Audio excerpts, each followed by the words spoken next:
Welcome back to the Fitness League, helping busy humans build strong bodies, sharper minds, and better lives. Join us each week as we cut through the noise, challenge the norms, and empower you to train smarter and live stronger. If you're new here, my name is Josh. I host this podcast with my wife, Alessandra, and our business partner / best bud, Joelle.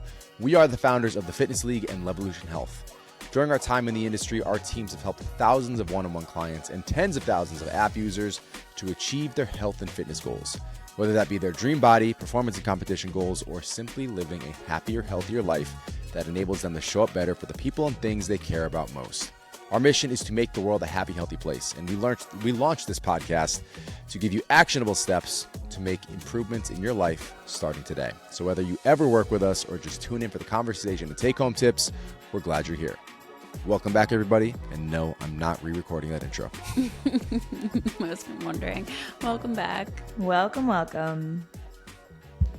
Another Q&A day. We got a different spin on some cues for you today. We'll still have the usuals, but we got more light fun stuff. Ones in there. Yep, got some fun ones. Some things we can rant and riff on. But let's kick it off with Jamie. Any current challenges you're facing, can be anything, not necessarily fitness related. How are you going about it? It's nice to hear others struggle and how they deal with it. It's relatable.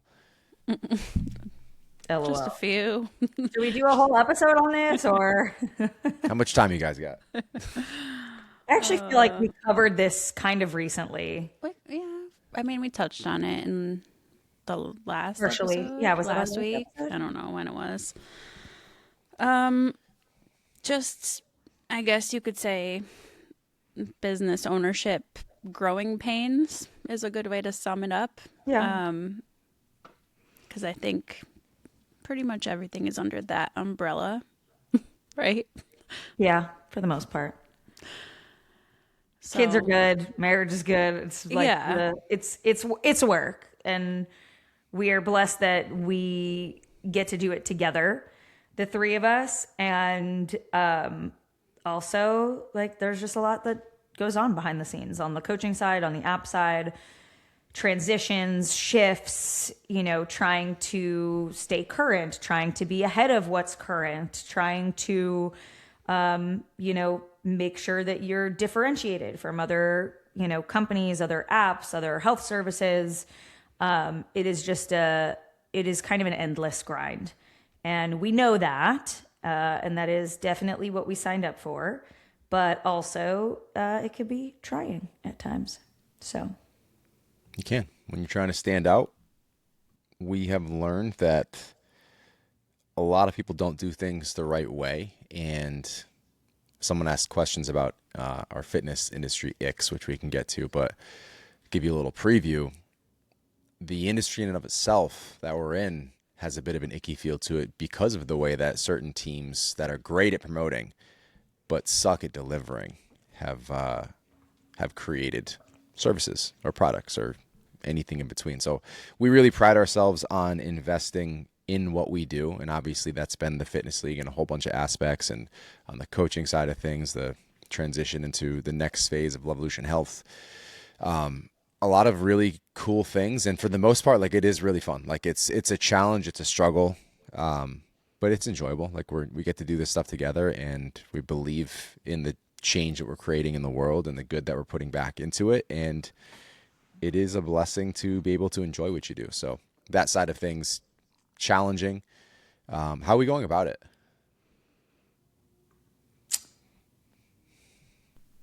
What do you mean?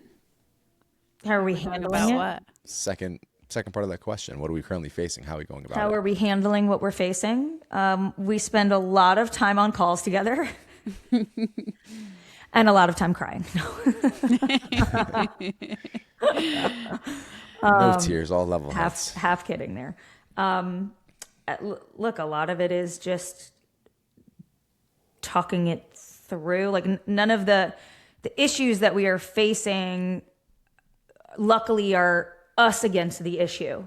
Like it's never us against us or like issues internally in that sense. It's always like, hey, here's this thing, here's this bottleneck, here's this issue. How do we resolve? What's the best solution? What's the best timeline for this solution? So a lot of it is just kind of strategizing and thinking about not just what feels comfortable right now or what feels good right now, but what feels good for the future, what we want the future of these companies to look like. Yeah. Yeah, I think something I think we all have is just the mindset that everything is figure outable. Like we're never at the point where we're like, let's just throw in the towel and throw this whole thing away. Like we know that we can figure out any of Yeah. these roadblocks that come up, and I think that's part of being an entrepreneur and part of just our experience in the last 10 years. And I think with that, I would say the other thing that I think we struggle with is being business owners that are also raising tiny humans. Like we can't compare ourselves to a bigger team that has investors and no kids and like they can work 12 to 18-hour day. Like, you know what I mean? Like we just we can't ever get to that level. So oftentimes, like Josh will say, like it's always something. Like something always comes up that like we'll get in a groove of work or whatever it is, and then it's like kid gets sick or dog is throwing up, or I mean, these are small things, but like it just feels like there's always something else happening that's limiting us from getting to that next step. It just takes us a little bit longer, and I think that's just the season of life that we're in, and that's just something we've had to kind of navigate and work around. But I think that's like when I think about our biggest struggle, like where could we be if we could work for 12 hours a day? You know what I mean? Like we would get so much more done if we didn't have kids. But at the same time, this is the life we wanted to create for ourselves, for our kids, for our And families. on I the am flip working 12 side, to 18-hour days. So I'm being struggle, dramatic. I know my struggle is on the other side with the kids. Like I don't, that's what I was going to and say. like I put Cora to bed for, it's usually like a 3 to 5 minute affair. Like we'll cuddle and then like 3 to 5 minutes to get her down. We just laid in her closet for 20 minutes last night. I'm just like, I was gone all day. It's 7:30. Like it's past her bedtime, but we just literally, I changed her diaper and we just laid down and played with a little fidget spinner for 20 minutes and had a conversation. So, I That's mean, what I was we're in gonna- it from all different angles. That's what I was going to say on the flip side of like on the business owner front, when you are, and I won't even just leave this to business owners. I will just say like working parents, like when you are a full-time working parent, it just feels like there's never enough hours in the day. Like you are, the time you're spent working, you feel like is time spent away from your kids. The time spent with your kids, you feel like is time away from the work and the business that you could be growing and doing. And you just kind of always, I don't want to say feel like you're failing because I don't walk around feeling like I'm failing, but you always just have this underlying, like, I wish I could clone myself and I wish I could be in two places at once. And I wish I could give 100% of everything to everyone at all hours of the day. And like, you just can't. And so part of facing that is just accepting that like these hours are for work, these hours are for, you know, playtime and family time and, you know, having good boundaries around that. But like, I'm pretty sure that we will all always struggle with that because we have, you know, a lot of big dreams about what we want business and our careers to look like. And we also really, really strive to be great parents and raise great kids. And we know that that also comes along with being present parents. So I think that that's just like an endless overarching struggle for us. It is for sure. We also have a couple questions that follow up on that we can tackle while we're on on the subject. Anonymous member 855 asks if we're truly looking to move out of New England and isn't our whole family here. And then Cora, not our Cora, again, a different Cora, says, you guys have mentioned a few times you have to sell your house and move. You would. Where would the ideal place to live be? And I think you guys have pretty similar winters to us. We just have hurricane force winds. I'm not sure where she's tapping in from. So this is another part that we are dealing with, I guess, to go back to Jamie's question. We are probably selling the house. We're going to make that final call here in the next couple of days, but we are spinning that into a positive. So to anonymous member 855, our family is all here and we will eventually. Our family's not all here. Primarily. Your sister's in San Diego, my brother's in Florida. We have family in other places. We don't, our whole family is not here. Our Each of 90% of our parents are families, each here. of your 90% of our parents families are here. both Our there. parents are here. Yes. Yeah. That's, Aunts, uncles, cousins, 90% of them. you got an uncle in Texas. Like, we're not fully Connecticut if you think about it. But Most. anyway, I'm just saying most. I digress. As far as where, that's the fun part. Turning this into an adventure, and that's kind of where the most of the discussion. It's been less, if we are going to. It's been more, okay, what's next? So we're all ears if you guys got recommendations, but we're probably leaning Florida. Potentially, if we're really feeling wild, somewhere in the West, we might do maybe a pit stop back in Cali or potentially Utah. Very likely someplace in Florida first. But a lot is up in the air, and it's going to kind of depend on a few different variables based on the timing. What you got?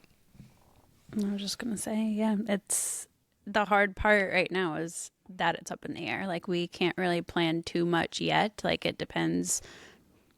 Are we actually putting the house up? Is it going to sell? Like, what's it going to sell for? What's the time frame? Do we want to move to Florida in the dead of summer when it's hot as heck there? Do we explore somewhere completely new that we've never been? Do we go somewhere we're slightly comfortable with? Like, there's just a lot to think about. So I've been trying to just lean into my faith and not worry too much. And I know it will all pan out the way it's supposed to, but it is like, that's a hard thing to do when it's such a big decision, It's a huge decision. Yeah. So, but at the same time, like, we are very grateful that we can make it an adventure and we don't have to up and move somewhere and stay there forever. Like, we can spend 6 months in California if we want. We can then move to Florida for another 6 months. Like, Kai's not in public school, so like, we have flexibility, and I think that's kind of keeping me like from spiraling about it. It's not a permanent thing, It can be just the next adventure. And Josh and I, for those who don't know, like, we met in San Diego. We lived there for a year. That was my big first move away from my family. Like, it was a big deal. And I just think about how if I never took that leap of faith and moved across the country and met Josh, like, none of this would be here right now. We would not be sitting here talking to Joelle. We wouldn't have our kids. Like, that decision changed the whole trajectory of my life, and I'm so grateful for it. And it was really scary at the time. My whole family was in Connecticut at the time. I've never lived more than 30 minutes from them at the time. So I think there's something to be said also about getting out of your comfort zone and taking the leap of faith. And I think about too, like, if I'm 80 years old and I look back and know that we stayed comfortable, am I going to be happy with that? Or will I always wish that, like, we took that opportunity to do what we want to do for a couple of years when we have the chance? And that's really where I've landed as far as like keeping a stable mindset about it.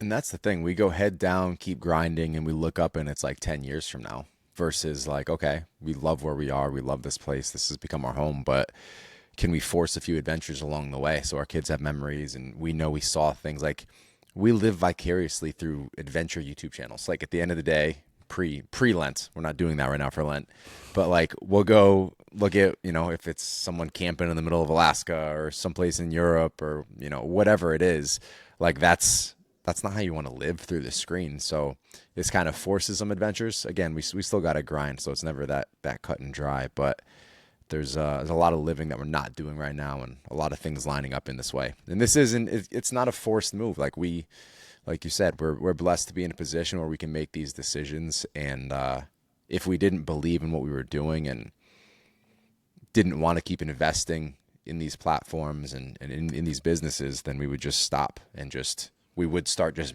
taking the money. Who cares? Whatever happens, and just, do what it is. But we have been literally for the last year and a half, 2 years, put everything back into those businesses to make them as great as they could possibly be.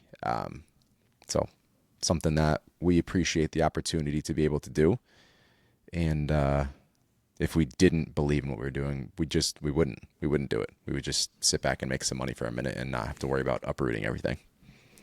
and I know because somebody might ask, like, why not just move somewhere else in Connecticut? There's literally no, like, Connecticut has no rentals that we could even find. Like, it's wild how much more there is in places like Florida or California. Like, we looked and there's nowhere we could even find that would They're house. just expensive dumps. It's crazy what That's people what are I mean. charging. Like, we wouldn't be in a place where we would be comfortable. We wouldn't be able to, I don't know. There's just, I have been looking too just for another option, but if we're moving out of this house, we're going to go adventure somewhere. Yeah, we have a nice setup here, and those things are half the size, twice the cost, run down. It's like people out of their absolute minds right now, which is nuts. But again, it's a push to explore. I think that's kind of the underlying message here.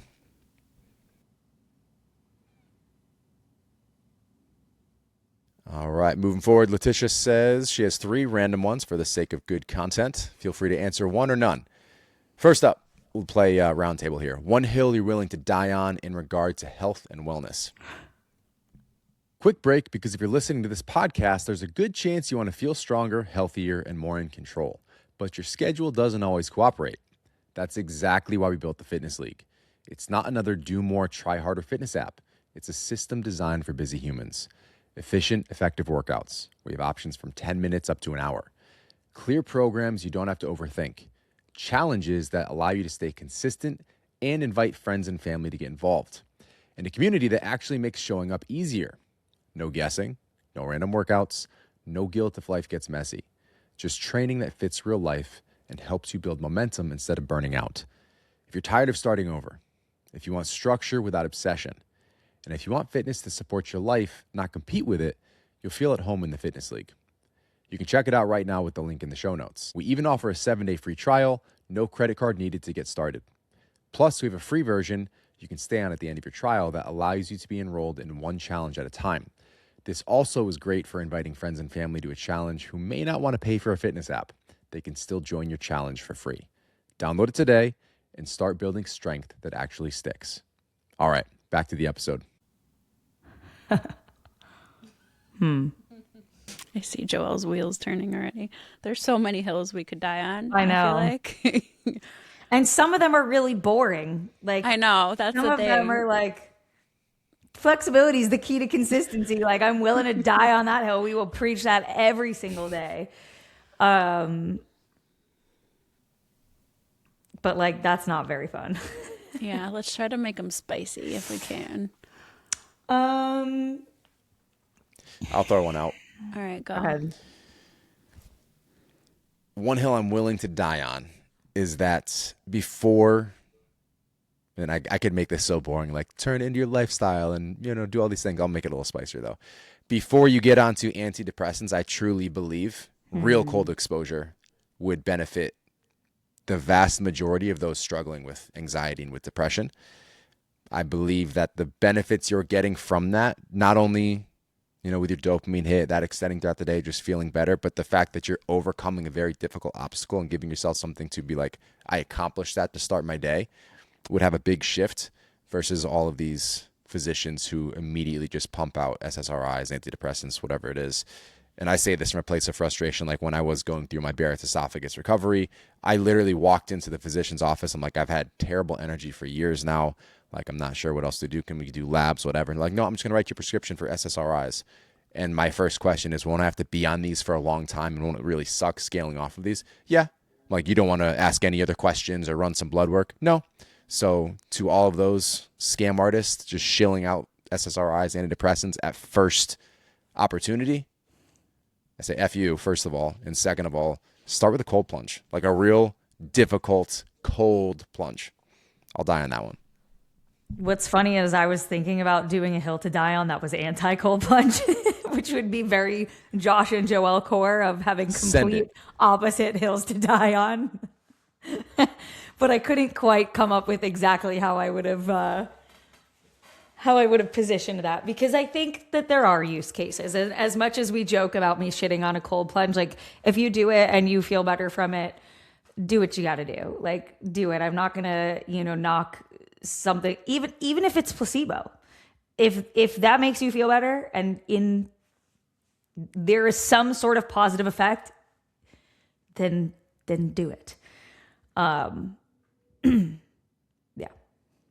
I'm still thinking of my hill. Do you have one, Alessandra? Yeah, I'll go. Lifting heavy in pregnancy is the hill that I'm gonna die on. Like, you don't have to not lift heavy just because you're pregnant. If you're in a healthy pregnancy, power to you. Push it to the limit. Like, it will not harm your baby. It will not harm you. It will only put you in a better position postpartum. Yep, that's a good one. I think probably the hill that I will die on, and this has been on my mind a lot lately, which is probably why this is what's more front of mind, but would be related to like the grit and grace conversation. I think right now we're just kind of living in this like give yourself grace kind of world. And obviously, like, grace is necessary, and grace, you know, we need to give ourselves compassion. But I will stand by the fact and die on the hill that grace without grit will not get you very far. And that, yes, we need grace. It is the compassion, but grit is the follow through. And we need to get a little gritty and get a little scrappy sometimes when you want to get things done or when you have goals.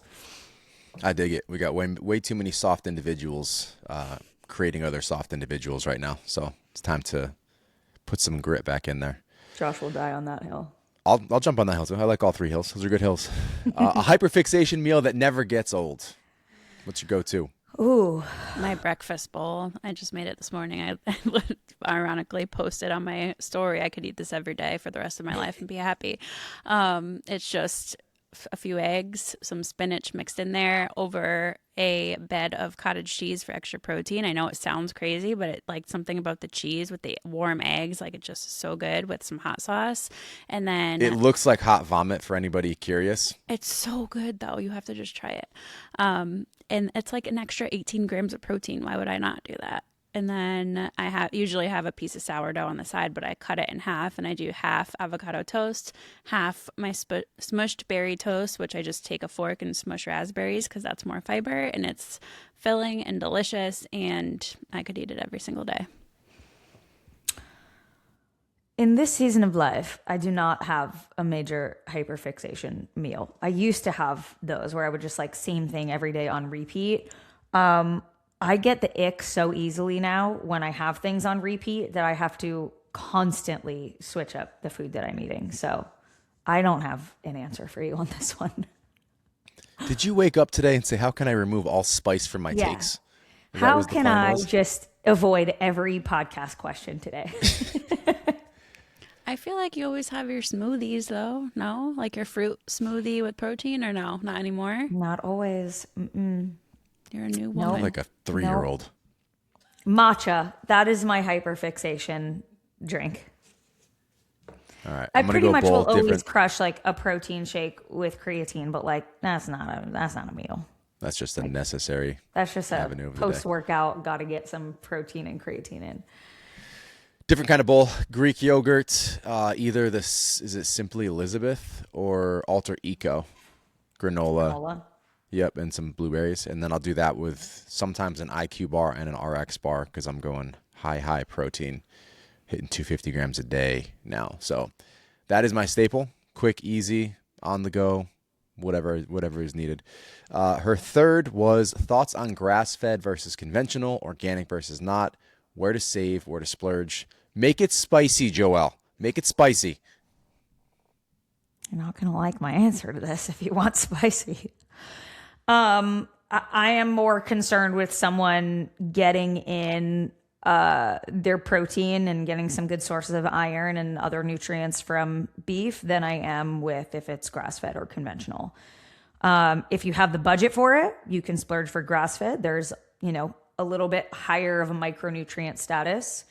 But at the end of the day, it's like, that's not a hill I would die on of grass-fed versus conventional. A lot of times, like if we shop at Whole Foods, it's grass-fed by default because like that's what Whole Foods has. But if we get meat from Costco, like it's probably not grass-fed. So if you have the budget, go for it. Otherwise, I don't think it needs to be a main pillar to stress about. All right. Jalen just finished up the Begin Running program a few weeks ago and ran her first 7K 5 months postpartum. Congrats. She's never been able to run that distance prior to kids. She's mapping out some goals for the rest of the year, is on week 3 of the Extend program, plans to run a 10K May 16th, which is the perfect 12 weeks. She then plans to run a half marathon October 4th, so she wouldn't need to start that programming until mid-July. So she has this awkward 8 to 9 weeks in between those two things. What do you recommend she do to not lose out on progress? Yeah, that's a great question. And I love that you're planning this out like for the full year. I think that's super beneficial if you can do that. You have a couple of options. You can repeat the Extend program if you want, or kind of just stay at the end mileage of that and just kind of maintain there for however many weeks and kind of just not have a program per se, but run more for fun, give yourself a little bit of a break. So that's option one. You could also do, I think it's the Ignite program is more speed work. You probably don't have, you think she said she has 8 weeks between, right? So you could just cut that down and do the first 8 weeks of that if you want to scale back runs for a little bit and focus on strength and like really push lifts at that time. Either option I think is fine. Like you can kind of just use that time to coast, maybe focus on strength, get really strong, and then start your half marathon build from there. I think that's probably what I would do. But you can also just maintain, have fun, and not follow a specific run plan and just keep that wherever you finish off at week 12 and just kind of keep that pace and weekly mileage until you start the half marathon build. But you have options, and I think it's also healthy to like have little breaks too, even if it's not the full 8 weeks you take a break. Like when I say break, like no program, but like give yourself some time to just have fun with it too, especially before you start a half marathon build where you know you're going to need to be on it for those 12 weeks. Renee has a TFL app question. When logging cardio, if you take multiple walks during the day, do you log all of it as one session combined, or can you enter multiple walks individually? Multiple walks individually. This is any form of cardio or exercise as you're doing it throughout the day. You just move over to the exercise library and you would just search, if it's an outdoor walk, search outdoor walk, log the first one, search it again, log your second one. It'll keep track of all that. It'll add to your weekly cardio total, that stat line you get in the dashboard. Summer wants to know if we had any discussions about if, when, how we were going to share our kids on social media due to the larger platforms that you guys have. I think we've talked about this 1 or 2 times before. We never really had a discussion about it. I think when we started social media, we didn't have large platforms at all, or what I would consider a large platform, and it kind of has just been organic. I will say, like, I'm not here, like, exploiting my children, if that makes sense. Like, I'm not, like, I don't have ads running with them in it. I'm not pushing sponsored content with them, like, performing or being performative. It's more so just like, this is our life, our kids are a part of our life, you'll see them here and there, but it's not like they're not the main point of my social media. I think she was more wondering about the concerns of like the dangers more so than like our exploiting them. To that, I would say we live in a gun-friendly safe and we shoot first, ask questions later. Josh. I don't think. Try me.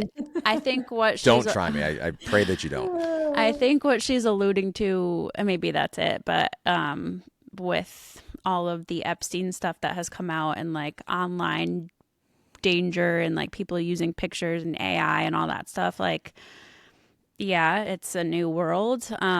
Again, like we're very aware and intentional about what we do share of the kids. Like I'm not posting pictures of Cora in a bikini or like you know, like I do think about what I post, but I'm not at the point where I'm going to take them off completely because it's not like they're not the center of the show and like they're just here in the background while I'm filming or like in a few clips of me working out with them. Like it's not my purpose of social media isn't about them. Yeah. I feel the same way. I have thought about this for a long time. Like I actually find that anytime I want to go share a picture of the kids to stories, I'm like, do you want to share this with people? Like, do you want people to see like your kids' faces front and center?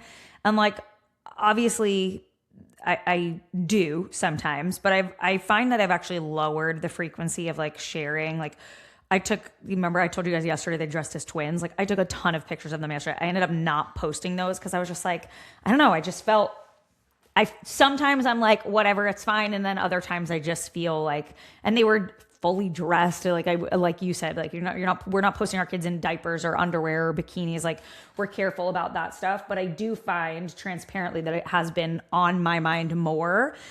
And then similar to Alessandra, like, also they're shown so infrequently compared to the volume of other things that we're posting about ourselves, fitness, motherhood in general, etc., without sharing the kids, that I'm also like, it's not our whole page, it's not our whole brand is our kids. So yeah, I do think about it a lot, and I might change how I feel about that in the future. I would potentially think about my kids being faceless in the future if I was going to share something, either like hiding their face or whatever. But I'm not there yet, but I have definitely considered it, and we are careful about what we do post. Charlotte wants us to explain RPE like we're explaining it to our 6-year-old. So RPE is the rate of perceived exertion. It's basically, not basically, it is the inverse of RIR, which is reps in reserve. So if you think about maxing out a set, that RPE would be a 10. It's on a scale of 10. 10 means you couldn't do another rep if your life depended on it. So an RPE of 9 would be 1 rep short of that. RPE of 8 would be 2 reps short of that.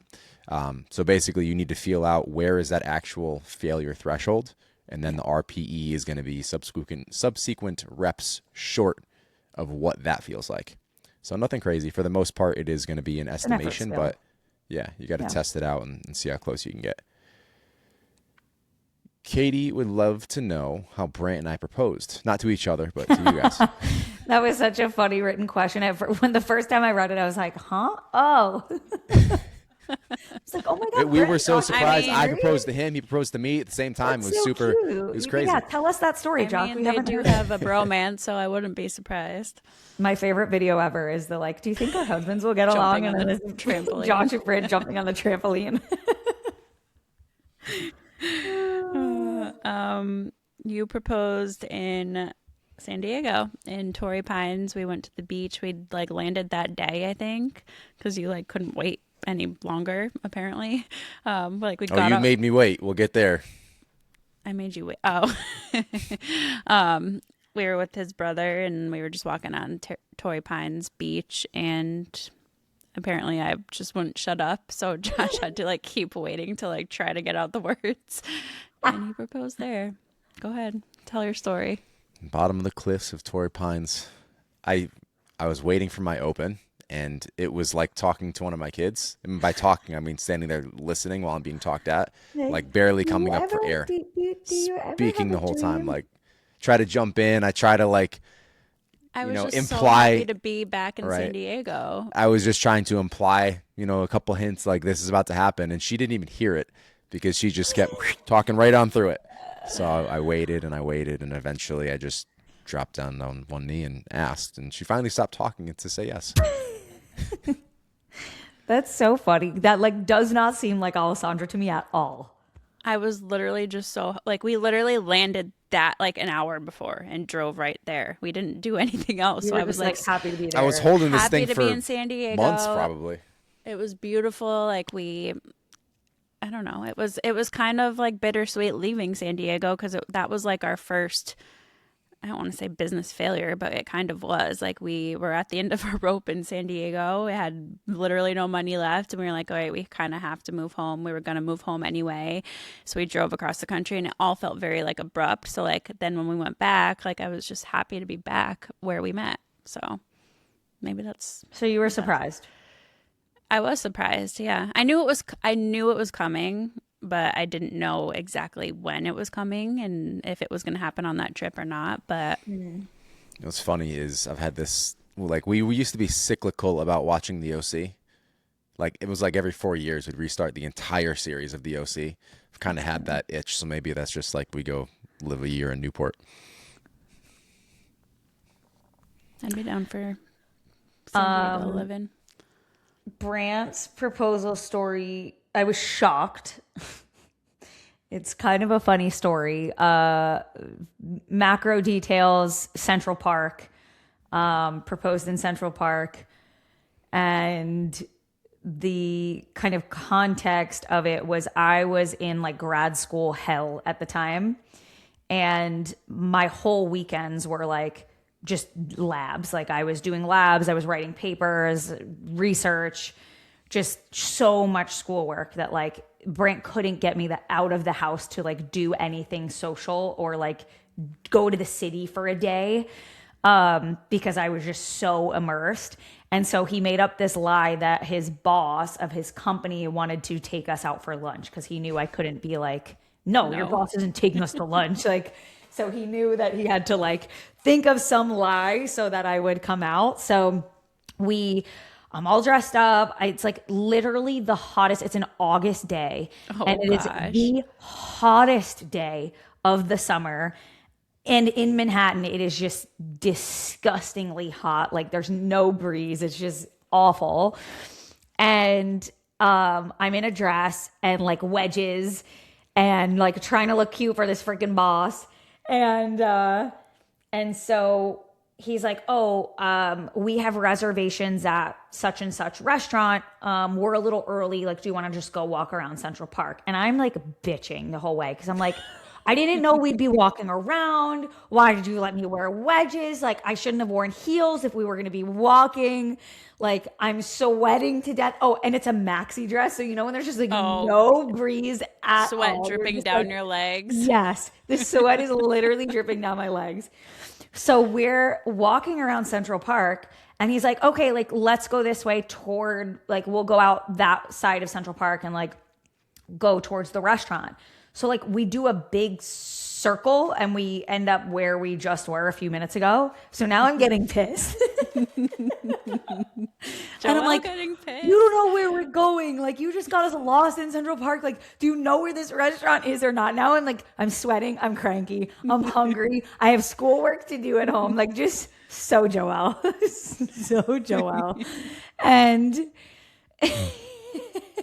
And so we eventually like the kind of extra piece of context is like he was waiting for these like people to move from a certain spot because he like had this one spot scoped out in Central Park by this little bench and like there were just people there. And so eventually he starts like, we stop and I'm just like, what? He's just like staring at me. I'm just like, what do you want? Why are you looking at me like that?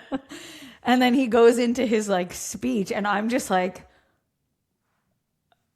literally like, is this happening right now? And so eventually I don't even remember like how he started saying what he was saying, but I remember he was so nervous and so sweaty and that he couldn't get the ring out of his pocket, like because his hands were so sweaty and he, like the sweat is like sticking.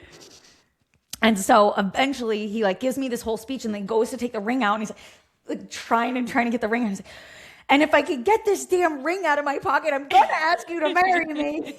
It's just like such a funny, so funny to I don't look think back I've on. ever heard that story. Oh my gosh. And then I just kept going, are you serious? Are you serious? And so we still joke to this day. Like if I say like, are you serious about something? Brant will give me the like high pitched Joelle being proposed to. Are you serious? And then, yeah. So literally shocked and very happy, but just like, so I was just like the last thing on earth that I was expecting in that moment. And he was like, I had to lie to you to get you out here. So they both went very smoothly. Oh my God.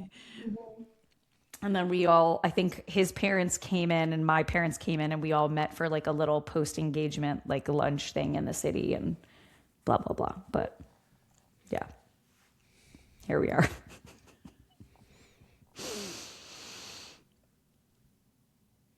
Classic. All right, moving on. Gina said it would be fun to do a daily habits audit. Maybe someone is struggling, losing body fat or getting muscle, and feel they are doing all the things. The TFL squad can dissect their day-to-day habits and support where they can. Something like a community forum kind of situation here. Because you can do the self-audit through the trackables. And then maybe we kind of share that. I think she's implying, and the team can come together, support, and cheer you on. That'd be cool. We can look into it. I mean, in the meantime, you could certainly throw into the Facebook group, like, hey, these are the things I'm tracking in TFL. Anyone have any thoughts about what I could add or subtract? And I'm sure the community will rally behind you in that. And how consistent you've been tracking them. All the good things. All right. Amber wants to know, how important is precise meal timing pre and post workout? She has pre-workout carbs, but doesn't matter how many. Listen, if you're tired of the all or nothing cycles, the diet starts Monday, the I know what to do, I'm just not doing it feeling, we should probably talk. Our one-on-one online coaching isn't just about workouts and meal plans. It's about building something that actually fits your life. No cookie cutter templates, no guilt, just real coaching and real results. Plus, we've got a pretty big team, so we can even pair you with an expert who actually understands your lifestyle because they've gone through it too. If that sounds like what you've been missing, check out the link in the show notes to apply for coaching. Then we'll send you the link to book a free, no obligation consult call with our team. There are no hard closes. We won't even take your credit card over the phone. You'll get the details to sign up on your own time. And more good news, we are in fact qualified for HSA FSA reimbursement. One last thing, we even offer a 30-day money-back guarantee, so you have nothing to lose. What are you waiting for? Spots are limited, so apply today. All right, let's get back to the show. It's not the end of the world when it comes to lifting.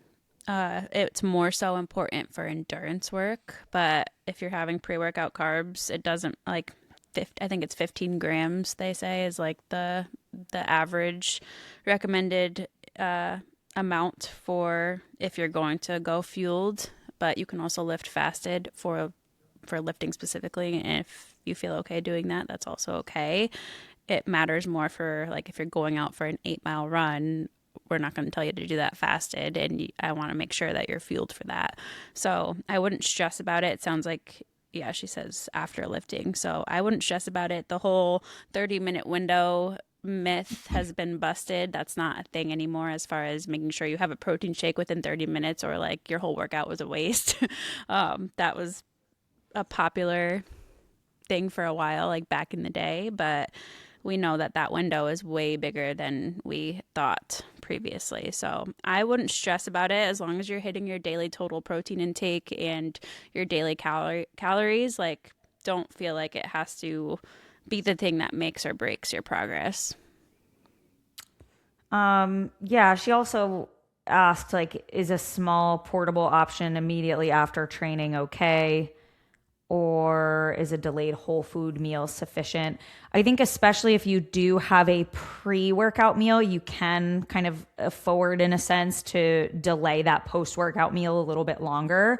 It's when you're going fasted, like Alessandra said, like the 30-minute thing, there's a lot more leeway there of like the anabolic window. Like that's a little broy, but if you have had some pre-workout nutrition, you've had some pre-workout protein, some pre-workout carbs, you can have that delayed whole food meal. I will typically do that, but I also kind of do both. Like when I first get home from the gym, I'll just throw down a scoop of whey and creatine because I'll start to get hungry and feel a little like icky if I just don't get some food in me kind of soon after. And then like I get the girls up and ready for the day and like get them squared away with, getting ready for school. And like, then I'll sit down and have a whole food meal. And like the protein shake kind of just tides me over. So I think part of it is preference. Part of it is like, what does your day look like? What does your schedule look like? Same thing with the timing. She had asked about timing of post-workout. Yeah, not pre-workout. Yeah, generally speaking, if you're getting in something pre-workout, you can delay post-workout a little bit longer. But yeah, depends on preferences. But I wouldn't say that it being precise mealtime, I would not say is something you have to stress about. For sure. And then one little tidbit I'll toss in. There was some data suggesting that more nutrients also helped optimize muscle protein synthesis, which is typically a complete protein. That's what's going to get it to go through in the first place, to optimize that. But like that's why you'll hear like an egg being the perfect protein. It's full of nutrients, complete, potential to slightly boost muscle protein synthesis a bit further. So if you have something before or reasonably soon after and you want to get that full meal in that does have some nutrients, that could be slightly more beneficial, but it's not a game breaker. Ashley wants to know if, what was that? A game breaker? Game breaker. It's like a deal breaker, but in the game. I think you're mixing a few things. Yeah. Josh, A deal breaker. A game breaker is a deal breaker. Deal breaker is what you were looking for. You were combining game changer and deal breaker. There is a game breaker, and it's actually used. It's actually used in a positive sense. A game breaker. This is like game what's breaker. the word that they make up in Mean Girls? There's a positive insinuation. What is a game breaker? breaker? A person who makes a significant contribution to a team's sporting success. Right. So that was not the context that you were using. I just admitted that. I said I used the wrong context, but it is a word. Right, I stopped drinking a ton of coffee, okay? This day change is really screwing me up. The time change. I got to scale back on the coffee. It's having an effect on my mental health. Killing me. And Sam had that great post about how the Monday after this one, not the one in the fall, but the spring forward. Daylight savings. Daylight savings. Mm-hmm. You've got like a massive incidence of heart attacks, and your circadian rhythm is totally thrown off for the next week. So I take no blame for this.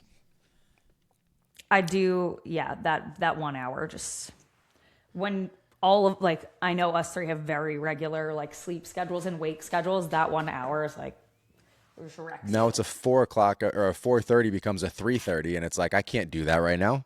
Yeah. Ruin my day.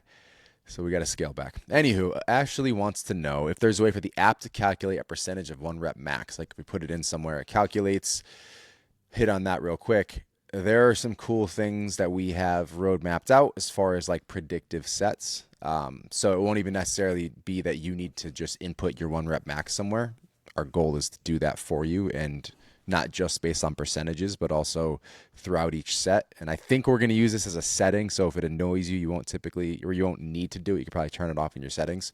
But our goal is to basically have like in the background where you would see preview font. If you were filling out a form, you would see like use 100 pounds already pre-filled there for you to suggest based on your previous history, how many reps are currently prescribed, what the RPE typically or is right in front of you there. Here's the weight that you should do. So there are some fun things we will be playing with in that regard, Ashley. And then she said, also, I've done the build program for almost 2 years and switched to Power Build for the Hot Mom Challenge and love it.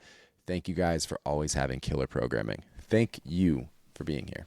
I love hearing that. I will just say, like, in the meantime, Ashley, what I do for Power Built is I just have in my notes on my phone what I calculated my 1 rep maxes to be. You can go, like, if you Google, like, 1 rep max calculator, you can basically input, like, what, like, if you can do, like, back squat 8 reps at 135 and you input that, it'll spit out what it estimates your 1 rep max to be. Just as an example, and then I keep those estimations in my notes so that when I'm in Power Build, I can do a quick percentage of like, what am I lifting at 85% of my 1 rep max today? And I just keep it easy like that. But we do plan to streamline that for sure. That'll be cool. Joelle, I think this one is for us. Aside from cold plunges, is there anything health fitness related you tend to disagree on? I don't know that it's funny. Like we joke that Josh and I disagree on a lot of stuff, but at the end of the day, like at its core, we really don't disagree on much. I think we just have different levels of like passion and or nuance or like context about a subject. Like I think that my brain goes to seeing a little bit more like nuance in something. And I think sometimes, and not like you as a whole, but I think sometimes on certain topics, your first reaction is to be a little bit more like black and white towards something. And then sometimes I feel like I will be a little more gray. And then you'll be like, yeah, I agree with that. Josh's like stupid, shallow brain. No, that's what I mean. Like you're not like a very black and white person, but like sometimes you'll feel really strongly about something, and then if I like give a flip side, you're like, oh yeah, no, I agree. Like at the core, I completely disagree with how you just framed that. 100% entirely disagree with. I don't know. Alessandra's shaking her head yes in agreement. In my defense, that's her job is to sit in the middle and do this if we have a disagreement. No, I think you both do that though. Like Josh will be passionate and fiery, and sometimes we'll pull Joelle back to that side, and then you that's also true. It goes both ways. Like you both pull each other back to the middle. I feel like It's in no way, shape, or form the way that you just framed it, but we will say something fiery on both sides of something and circle back to saying we're talking about the same thing. Like Yeah, I'll that give happens. I'll give a specific instance about Oh, something no. like in this scenario, and you're like, well, in that scenario, I'm like, no, we're saying the same thing. It's Yeah. not. This is how I feel. And you're like, well, what about this? I'm like, oh, you're right. That's what you just painted, and that is never how it has been. Okay. I did not mean to emasculate you and make it seem like you Oh, just are don't you make this my spineless. ego. Is this what you meant to do, Brooke? Is this what you wanted? Brooke wanted a live fight. Here we go. No, but I certainly don't mean to make it seem like Josh is not spineless and doesn't just like fold at my arguments. Like, it's definitely not how it is. So there.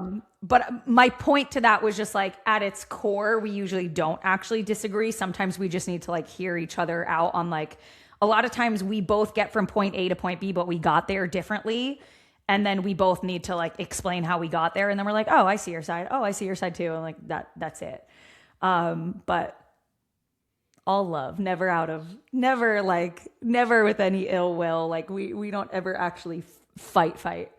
Even on the cold plunge front, it's not like And we this one is are- just a joke. yeah. We're not cemented on opposite sides of the pond on Right. that one, metaphorically, and I was trying to draw a parallel to like a cold plunge in a pond. I lost it halfway through though. But like we can agree, people could benefit, and people might not benefit at all. Like I don't cold plunge anymore. Like it served its purpose in my life.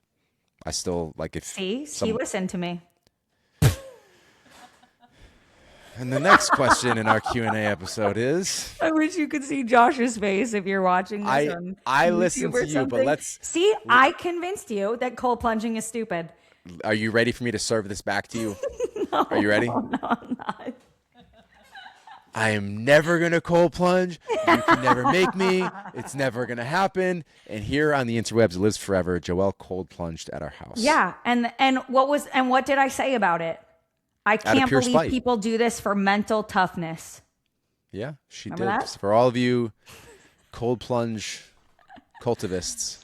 I'm pretty sure I'd also said I would never get back into running, and here we are on that. So Yeah. We got you on apparently a few I'm the different, spineless one. Yeah, pretty much. I didn't want to say it, but I'm glad you did. Kerr wants to know if any in-person TFL events may happen. There are so many events already planned out in my mind, Kerr. It's like we could talk about this for more than one episode. they're happening. It won't. It's not a May thing. It's a when. Could be a June thing or a July thing, not necessarily May. Yeah.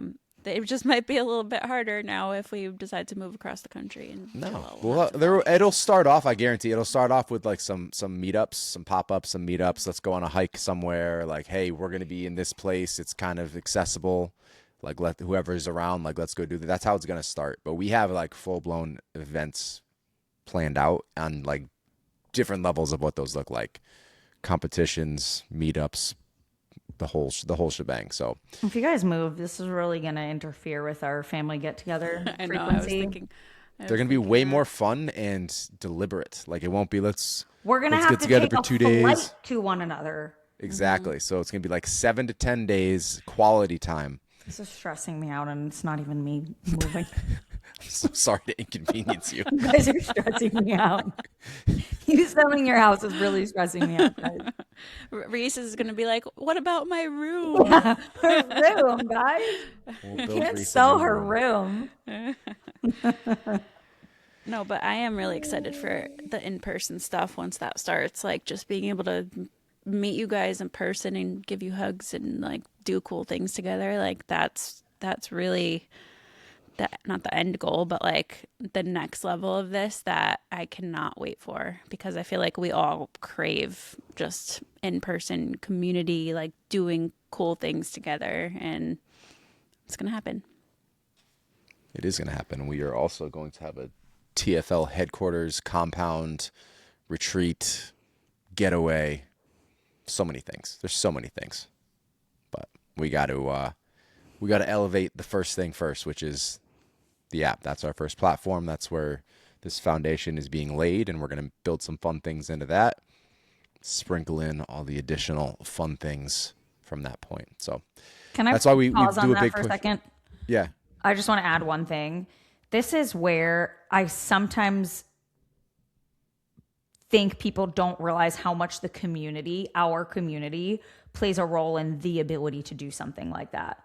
Like, as we say, yes, we would love to do that. Yes, it will happen, but we need to do X, Y, and Z first. We need to get through phase one of this first. Like, the more the community rallies behind something like TFL, the more we can do. The more people share it, the more we can do. The more people get involved with it, the more we can do. And then that can bring us to the next phase, and that can bring us to the next thing, and that can bring us to the in-person events. So as much as someone listening might feel like, you know, it's cheesy or something when we're like, you guys are the fitness league, you literally are. Like, we cannot do this without you. And I mean that in the most loving, grateful way. We are so happy and grateful to have your support. And also, we need that continued support because this can't keep growing. Like, this dies without you guys. It can't keep growing and become what we want it to become without you guys rallying behind it. There is no small action. When we ask you to leave a review on the podcast and we ask you to leave a review in the App Store, like, they're there, but for the size of the community, it's a tiny percentage of you who have actually done so. Tiny percentage left a podcast review. Tiny percentage of the users in the app have left a 5-star review. And that's not to kick you. It's a reminder. Like, if you're hearing this and you haven't, like, please go drop a 5-star review. It's not this little thing. It is a massive thing, because even if you're not sharing it, that helps these algorithms reach new people, and it builds authority in the space. So we celebrated, the post, I believe, went up today. So today is Tuesday. You're hearing this Thursday. We hit 3,000 users, dropped in the Marvel Iron Man I Love You 3,000. That was the post. But that celebration is with you guys. Like, you guys congratulated us right back on Facebook. But to reiterate, like, as this platform grows, we are not getting rich. We are selling our house because we are not getting rich. We are reinvesting every single dollar we can and more. Like, we have been a bit irresponsible with the amount of investing over the last couple of years, and I'm okay with that. We're all good with that because this thing is going to be so great. So what is the role of the Fitness League, of you guys? It's to share it. If you are truly, if you hate it, don't share it. Like, don't. You can walk away and that's fine. No hard feelings. If you love it, if you appreciate it, if you're getting value from it, please share it. Please take the time to leave the review so that this community can grow, so that we can reinvest in more, developments through the app. Those of you who want Android, we cannot afford a second team at the moment. As you can see, all of our resources are poured into creating the first thing. As we get more resources, we build out the Android version. Like, that's what everyone's waiting for. You don't have the app, go share the podcast. Go leave us a 5-star review on the podcast. This is a two-way street, guys. Like, we do this stuff. 95% of what we do is free, and we are totally good with that. Like I said, we're having a great time doing this, and we're not padding our pockets. You guys don't hear endless ads on ads on ads. We're not monetizing in every single way. Joelle and Alessandra talked about how, guarded they are with any outside endorsements. Like, if it's not something that's true value, they don't do it, because it's not all about the money. It's about making a difference. So if you guys enjoy what we're doing and want us to be able to continue doing this, and you're getting value from it, share it with your friends, share it with your family, those who you want to see their lives improve. Go out and do the damn thing. Like, this is all of us together, or it's none of us. You guys are the Fitness League. Joelle said it perfectly. I'll leave it with that. But it is any small action. We talk about this with habits, the power of 2. Any small action has such a massive impact. That compounding interest over time is what's going to allow this to become what it can become and reach its full potential. Without that, it's not going to happen. All right. Jordan wants to know, to switch gears, about our biggest icks in the fitness community. You guys were chewing on these before. What do you got? I have just an overarching ick in the fitness community of a content style. I am so icked out by just stitch content in general now. I think everybody feels that way. Like, I really do. I know it gets, but on it one gets hand, like, likes. it does so well, which is what's so frustrating. But I think that more creators are starting to maybe, I don't know. I think the people It's a I good think one. when you're creating that type of content and you see those posts doing really well, you want to keep making them because they're doing really well. But then there are other creators that don't want to go that route. And I just like the ick for me as a whole is just like the like my ick with that content style specifically is that if you're stitching to say something positive and to highlight something someone else is doing, different. When you are stitching to shit on someone else for something they said, something they did, the way that they're marketing something, like I just start to think, are you so bored or feel so unoriginal with your own content that you have to take someone else's video to try and get clicks off of that to tell them that they're wrong? And like, I think all it has created is like more confused consumers. Negativity. And Yeah. like you guys know how I felt like this for a long time. We've had people who wanted to kind of lean into this for certain trends, and like we ain't about our brand ain't ever going to do that. It's even if the person that they're stitching is a shitty person and you're shitting on that person, A, you're giving them more attention, and B, I don't want to see it. Like, go create your own content, go create something that's worth watching, or don't create. Like that was a fantastic ick. I wasn't even thinking about that one, but like it's a huge reason why I have a lot of disdain for the industry that we're in. Like I kind of have an ick about the content in general. Like Yeah. I've gotten lost in this vortex of what do we create? We're in the fitness industry, but I hate health and fitness content because it's all the same and it's all so boring and it's also waterlogged, and there are people who are qualified and not qualified talking about the same things, and you get lost. So that's on us. But as far as the stitching, that just lit my wick right there. Wasn't even thinking about it. That's my ick. I hate it. I hate it. I think to go with that, and you kind of said this, the biggest ick for me, not even, I mean, it is content, but it's like anybody can post like an authority in the fitness industry, even if they're not, even if they have no expertise, they just are somebody who works out and they eat well and take care of themselves. And then they're giving other people advice without the education, the experience, and working with anybody aside from themselves. That's my biggest stick, because that's where misinformation comes from often. And that also adds to the confusion. And it can be really hard for the consumer to decipher, well, this person looks really fit and lean and toned, and she must know what she's talking about. But just because somebody looks a certain way doesn't mean they know how to help you. They just have mastered how to do it for themselves, or they're just genetically gifted, or you have no idea what they're taking to look a certain way. But when it comes to actually creating change, I think in like, how do I want to say this? Like when you're investing into someone or something, you have to make sure you're investing into a person that is qualified to give you the results that you want. And I know that's hard as a consumer to navigate these days, especially, but It's not hard. that's It's my impossible. biggest tick. I know it is hard. Impossible. It is possible. I probably You have can't some tell. other Like, icks, unless but- these people are doing deep dives and finding credentials. Okay, are those credentials credentialed? Like, it's all a wash, and it's unfortunate. And I know why the industry has gone this way, because of those things, and it's unfortunate because people can do a lot of good, and it makes it more difficult for those who are doing things the right way. So those were two great icks. I'm going to leave it with you guys on that one. Steph wants to know how to stick with macros, workouts, etc. when it gets boring. The new is always exciting, but then gets boring so quickly. She's trying to avoid program hopping. Steph, it's time for a little bit of tough love. Well, Joelle, you kind of touched on this in the last episode yesterday, right?